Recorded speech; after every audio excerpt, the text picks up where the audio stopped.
At the age of 76, she's a prolific artist. But for Yelena Osipova, the priority now isn't paintings, it's placards. They're anti-war and anti-Putin.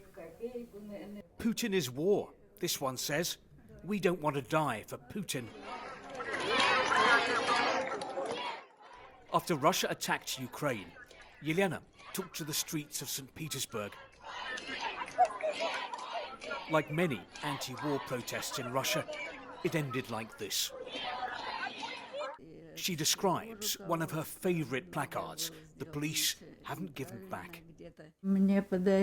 I'd been given some red tulips, beautiful young flowers, but very quickly they died and wilted. They reminded me of young men falling into their graves. So I made a poster and wrote that people were being sent to their deaths.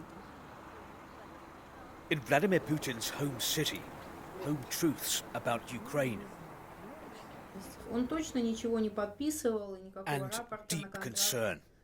This human rights group is taking calls from Russian mothers worried that their conscript sons are in Ukraine. Under intense pressure from the authorities, the group is having to close down. The authorities prefer to cover up problems, to give society a false picture that everything in the army is absolutely fine. They want soldiers' mothers to be patient and to be silent. For the staff, a moment of reflection and prayers for an end to the fighting. But when this conflict does end, life here will never be the same.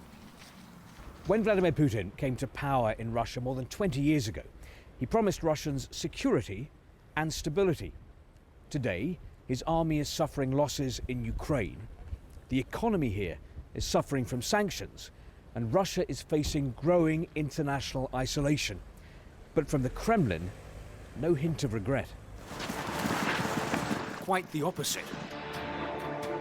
The authorities are rallying support for their offensive in Ukraine.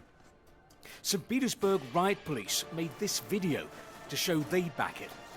The letter Z has become the symbol for the Kremlin's special operation. And many Russians believe their president's got it right. I trust him 100%, Denis says. No, 150%. But then Vladimir Putin controls the media here and the messaging. Without that, it will be much harder to convince his people that he's taking Russia in the right direction. Steve Rosenberg, BBC News, St Petersburg.